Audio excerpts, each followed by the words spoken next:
এবং এই দেশের মানুষের কাছে 32-এর একটা ঈদের সমানও গ্রামীণ ব্যাংকের দাম নাই। ওইটাই যেমন ভাঙ্গা হয়েছে, আপনার গ্রামীণ ব্যাংক রক্ষা পাইব। এই দেশের মানুষ গ্রামীণ ব্যাংকের প্রত্যেকটা ঈদ খুব ধৈর্য সহকারে, যত্ন সহকারে, আস্তে আস্তে সময় নিয়ে ভাঙবো। This is reality. এইটা হচ্ছে বাস্তবতা। পৃথিবীর কিছু চরম বাস্তব সত্য জিনিস আছে, কিছু জিনিস আছে একদম প্রাকৃতিক, হ্যাঁ, যেটা ন্যাচারাল, এর কোনো আকারও হাত নাই। প্রকৃতি তার যে হিসাব, যে ন্যায্যতা, এটা খুব সুন্দর করিয়া বুঝাইয়া দেয়। এটাই হচ্ছে প্রকৃতি, বুঝছেন? কোনো সব কিছু এই যে 24 সালে যা অঘটন ঘটাইছে, তার প্রত্যেকটা জিনিসের হিসাব পাই পাই করিয়া সূক্ষ্মভাবে দেওয়া লাগবে ডক্টর ইউনূসের। 32 নম্বর বাড়িটা যে ভাঙছে, এদের আওয়ামী লীগের কর্মীরা কি সব মরিয়া গেছে? বাচ্চা আছে না? ডক্টর ইউনূস সাহেব যিনি আছেন রাষ্ট্র ক্ষমতায়, তার শাসন অবস্থায় তো এগুলো সব হয়েছে। ওনারা কি হিসাব দেওয়া লাগবে না? ওনার তো গ্রামীণ ব্যাংক আছে। এই গ্রামীণ ব্যাংক, এইটা হইব ঢাকা শহরের সবচেয়ে বড় পাবলিক টয়লেট। হ্যাঁ, সবচেয়ে বড় পাবলিক টয়লেট হইব। এবং সারা বাংলাদেশের গ্রামীণ ব্যাংকের যতটা অফিস আছে, প্রত্যেকটা অফিস হবে ছাত্রলীগের অফিস। প্রত্যেকটা জায়গা হবে ছাত্রলীগের অফিস। আপনি দেখবেন আওয়ামী লীগের এই যে ভাগ্য আকাশে যে কালো মেঘ, এটা খুব তাড়াতাড়ি কেটে দেবো। যার 80% শেষ আর 20% আছে, যদি একবার মাঠে দাঁড়াইতে পারে, এই ইউনূস যে আমেরিকার মাল না, ওরা আমেরিকাতে পার্সেল করা হইব। হ্যাঁ, প্যাকেট করে আমেরিকাতে পার্সেল করা হইব। হাসিনারে বলে স্বৈরাচার। স্বৈরাচার কি করিডোর দিছে, বন্দর দিছে, গোপন চুক্তি করছে? আমেরিকার লাগে চোখ রাঙ্গায় শেখ হাসিনা দেশ 70 বছর চালাইছে। আর তুই তো বেটা আমেরিকার প্রোডাক্ট, আমেরিকার লাগে একদিন দি চোখ রাঙ্গায় দেশ চালাইতে পারস না? করিডোর দশকা, তুই বন্দর দশকা, তুই আমার দেশ বিক্রি করস কা? নিশ্চিন্তে ষড়যন্ত্র করস, আবার বলছ এগুলো প্রকাশ করা যাইব না। তুই তো ইন্টারন্যাশনাল একটা ক্রিমিনাল।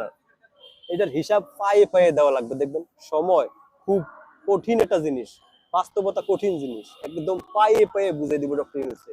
কারণ প্রত্যেকটা কি ঘটনা ঘটছে ডক্টর ইউনূসের শাসন আমলে, উনি রেয়াই পাইব না। কারণ শেখ হাসিনা 17 বছরের সবকিছু যদি শেখ হাসিনা গায়ে পড়ে, ডক্টর ইউনূসের দেশে কি বাল? যুদ্ধ করছে? যুদ্ধের সময় তো বয়স ছিল, যুদ্ধ করছে করে নেয়, তো ডক্টর ইউনূসের দেশে কি বাল? একটা বাদাইম্মা, একটা রোহিঙ্গা, ওই সব দেওয়া লাগবে না? ওর এই দেশে ফাঁসি হইব 20 বার, নিম্নে 20 বার। মরার পরে আবার ফাঁসি, আবার ফাঁসি, আবার ফাঁসি। লাশেরে উড়ে উড়ে ফাঁসি দিব ডক্টর ইউনূসের। ওর 14 বংশ যেন আছে, শিকড় পর্যন্ত ফাঁসি হইব। ঠিক আছে? এটা হচ্ছে আওয়ামী লীগ। ফাঁসি দিব, কনফার্ম দিব। আর যারা যা বিপ্লবের নায়ক আছে না, সার্জিস হাসনাতরা, নায়ক তো এই নায়ক দিলেন। আওয়ামী লীগ এগো বিচার করতে হলে আদালতের কোনো সময় নিব না। সময়ের মারে সব কোনো সময় না হইব না। এত সময় নিয়ে আদালতের সময় নষ্ট আওয়ামী লীগ করবো না একদম। এবং এই দেশের মানুষের কাছে 32-এর একটা ঈদের সমানও গ্রামীণ ব্যাংকের দাম নাই। ওইটাই যেমন ভাঙ্গা হয়েছে, আপনার গ্রামীণ ব্যাংকই রক্ষা পাইব। এই দেশের মানুষ গ্রামীণ ব্যাংকের প্রত্যেকটা ঈদ খুব ধৈর্য সহকারে, যত্ন সহকারে, আস্তে আস্তে সময় নিয়ে ভাঙবো। This is reality. এইটা হচ্ছে বাস্তবতা। কারণ দুনিয়াতে এমন কোন রাত নাই যেই রাতে সকাল হয় না। অল্প সময় শেষ তোরা। বাংলাদেশ ধ্বংস করে দিচ্ছে, যে জায়গায় আমার দেশ একটা ভালো দেশে, ভালো দিকে যাইতে ছিল, ইউরোপের দিকে, তোরা এই দেশ নিয়ে আমেরিকার মধ্যে ফেলাইছিস, দেশ নিয়ে ফেলাইছিস আফ্রিকার মহা জঙ্গলের মধ্যে। বেটা, দেশের শত্রু।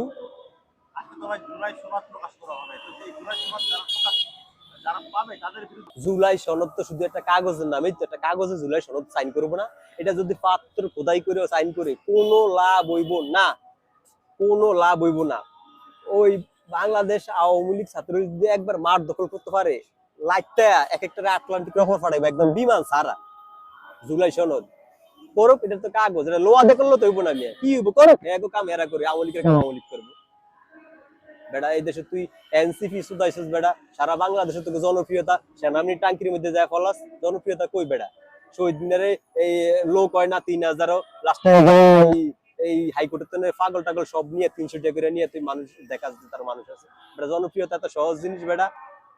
জনপ্রিয়তা হাসতারেডি পাওয়া যায়, পুলিশের সিকিউরিটি দিয়ে বড় নেতা হন যায়, কিন্তু জনগণের নেতা হন যায় না। বাংলাদেশের যেই জায়গায় দেশে সেই জায়গায় মাইকে দেখা বিপ্লবী নেতা।